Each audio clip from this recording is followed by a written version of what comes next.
and welcome into Getting Help from Uncle Sam. Well, we're about 6 months away, probably maybe 5 months away from the national election, which is also a statewide election. We want to give our viewers just kind of an overview of what they need to be doing as far as getting in to be able to vote and vote properly. That's the key. It is. And that's one thing Alabama's always done is we vote properly. Yeah.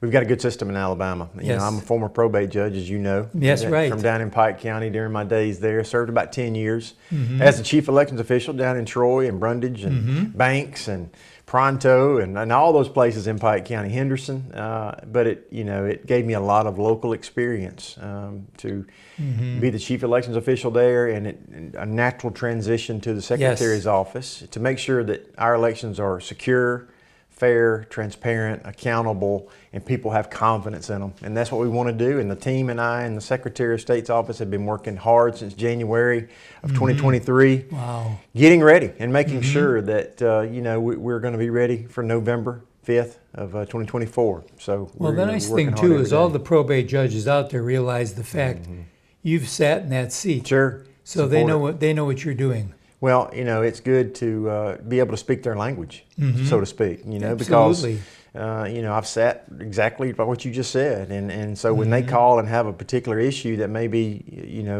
confronting them as far as elections go, it's not some foreign language to me. I understand what they're saying and have been there and know what it's like to get there on election day at 5 o'clock, 5:30 at the courthouse and get everything going, be there to be the last person to leave. And so the same kind of experience is transferred to that Capitol on election day. And we've already had the primary and the primary runoff, and so we're preparing now for November the 5th. And you had to do one additional thing this year, is the National Democratic Convention was falling beyond our time limit. Right. So. We got to looking at the administrative calendar and discovered that, hey, their convention falls after our statutory lawful deadline of when they got to have their... You've got to print some things up. Right, we do. We've got to print those ballots. Those are pretty important, right? Yeah. So, we want to follow the law. That's what we're going to do, and that's what we just told them and said, hey, you've got 4 or 5 months here to get it figured out. Go do it. And, the legislature fixed it, gave us a little more time. And, of course, the Republican NRC... the Republican National Committee convention is in July, so it was way ahead of time. So, we're getting prepared. It's ready to go. Yeah, we're ready. So some deadlines our viewers need to know if they want to vote this November. You have to be registered. Sure. You got to be registered 14 days out of November the 5th. So you're talking October 17th, 18th, somewhere along in there.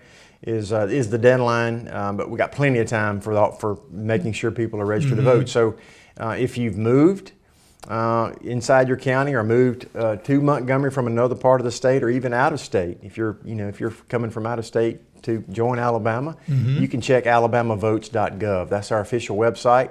You can go there, you can register to vote, or you can check your status. So, Jack, if you've moved, you need to check your status. You can update your registration there too. So it's a great tool, easy to use. Everybody has a smartphone for the most part. And they'll tell you where to go to vote too. Yeah, it tells you nice. the precinct level to where you are. It tells you who your state representative is, tells you who your state senator is, your school board member, all those sorts of things. Your congressman who you can vote for and whatnot. So it's important, and I'd encourage people to check out alabamavotes.gov. Okay. So anything else that's out of the normal, absentee voting is still okay. Sure. Yeah. If you're not going to be in the state on November the 5th, you can cast your vote. How quick ahead of time can you do that? Well, absentee voting is important, and we got to protect it and got to make sure it's protected because a lot of people, because a lot of people use it, but there's been some people that try to abuse that, and we've been able to shore up and fortify the absentee process, but you've got to have an excuse to be able to vote absentee.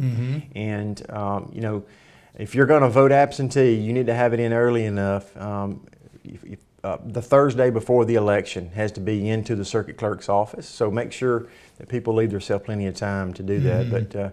But absentee voting is important. We've got to protect it. And we passed a law this past year to make sure all those ballot harvesters and ballot traffickers can't take advantage and manipulate the process. Okay, so our viewers understand when you say a ballot harvester. Yeah. It's kind of like harvesting your crops. Sure. Yeah. You're trying to get as much as you can out of it. Right. Right.